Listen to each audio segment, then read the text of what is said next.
तो अब तक तुमने टोनी स्टार्क, आयरन मैन और रॉबर्ट डाउनी जूनियर तीनों एक ही हैं, तो इनके वापस आने वाली न्यूज़ तो सुन ही ली होगी। अभी कुछ टाइम पहले टोनी के वापस आने वाले रूमर्स काफी फैल रहे थे, तो इस वीडियो में मैं तुम्हें बताऊंगा कि किन्हीं 3 तरीकों से टोनी स्टार्क वापस आ सकता है। और अगर तुम ये सोच रहे हो कि टोनी के वापस आने से उसके एंड गेम वाले सेक्रीफाइस की वैल्यू कम हो जाएगी, तो ऐसा नहीं होगा, क्योंकि मार्वल टोनी के अर्थ 616 वाले वर्जन को शायद ही वापस लाए। तो अब बात करते हैं हम पहले तरीके की, जिससे टोनी वापस आ सकता है। एआई वाला Tony Stark most practical way है। एंड गेम में हमें टोनी की रिकॉर्डेड एआई की एक झलक तो देखने मिली ही थी, पर अब हम रियल एआई वाले वर्जन को आयरन हार्ट में देख सकते हैं, जिसकी मेल लीड में है लिली विलियम्स। तो कॉमिक्स में ऐसा होता है कि टोनी लिली से इम्प्रेस होकर उसे मेंटर करता है, जैसे वो मार्वल की मूवीज में पीटर को करता था, बिल्कुल वैसे ही। लेकिन ऐसा एमसीयू में शायद ही हो, पर कॉमिक्स में सिविल वॉर 2 के दौरान टोनी कोमा में चला जाता है, और जब लिली अकेली पड़ जाती है तो टोनी का एआई वाला वर्जन रिवील होता है। और कुछ इसी तरह से हमें आरडीजे भी देखने मिल सकते हैं, और ये काफी प्रैक्टिकल वे है। और देखा जाए तो एवेंजर एंड गेम में आरडीजे की फीस $75 मिलियन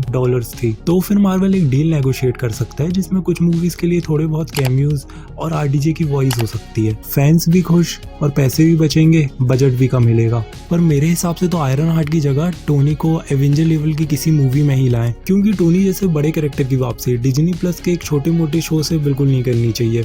मार्वल की बड़ी मूवी जैसे कि सीक्रेट्स वॉर में करें तो ज्यादा सही है। तो अब बात करें हम दूसरे तरीके की, जिससे टोनी भी या वापस आ सकते हैं। तो अब सुनो, टोनी का कैमियो हो सकता है आर्मर वॉर्स में। इसमें हम शायद टोनी के ओरिजिनल 616 वाले वर्जन को देख सकते हैं।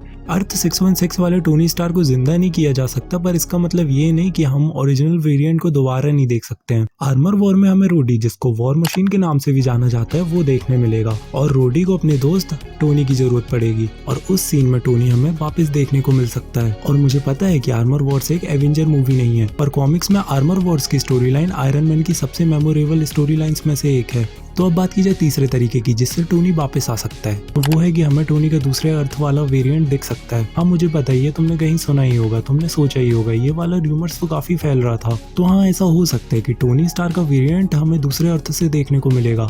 बट अगर मैं कहूँ कि ये वाला आइडियल कैरेक्टर नहीं होगा, हमें एक अलग अर्थ से आयरन मैन का सुपीरियर वाला वर्जन देखने को मिलेगा। तुमने सुना ही होगा कि Tom cruise multiverse of the madness में सुपीरियर आयरन मैन वाला वर्जन प्ले करने वाले थे, पर ऐसा नहीं हुआ। पर क्यों? तो मार्वल चाहता होगा कि आरडीजे ही इस एविल वाले वर्जन को प्ले करें। ये भी हो सकता है कि आयरन मैन की वापसी दूसरे यूनिवर्स से देखने को मिले, जहां आयरन मैन डॉक्टर स्ट्रेंज की पावर को पोजेस करते हैं। तो कुछ ऐसा ही सीन एवेंजर एंड गेम के डिलीटेड सीन में भी था। तो मार्वल इसे पे ऑफ करने के लिए एवेंजर सीक्रेट वॉर जैसी मूवी का यूज कर सकते हैं। और जिन्हें नहीं पता कि सीक्रेट वॉर्स में होता क्या है, तो मेरे से एक छोटा सा कॉमिक वाला ज्ञान ले लो। तो कॉमिक में होता ये है कि मल्टीवर्स में जितने भी अर्थ हैं वो एक दूसरे से टकराने लगते हैं, और देन एक अर्थ का सुपर हीरो दूसरे अर्थ के सुपर हीरो से लड़ता है, और जो सुपर हीरो की टीम जीतती है तो वो दूसरे सुपर हीरो की अर्थ को डिस्ट्रॉय कर देती है, ताकि उनकी अर्थ बच सके। तो इतने सारे यूनिवर्स से हमें कहीं ना कहीं किसी भी तरह टोनी वापस देखने को मिल सकता है। तो मैं तो यही चाहूंगा कि हमारे प्यारे टोनी को किसी भी तरह कैसे भी बस वापस दिखा दो। और अगर ऐसा कर दिया मार्वल ने, तो सबसे पहले जाके आई लव यू 3000 मार्वल तो ट्विटर में जाके मैं ही ट्वीट करूंगा। तो अब तुम्हारी क्या थ्योरीज हैं? तुम्हारे हिसाब से टोनी किस तरीके से वापस आ सकता है? तो कमेंट करके बताओ। और अगर ये वीडियो अच्छा लगा है तो अपने फ्रेंड्स को शेयर करो। तो मिलते हैं हम अपनी अगली वीडियो में। बाय।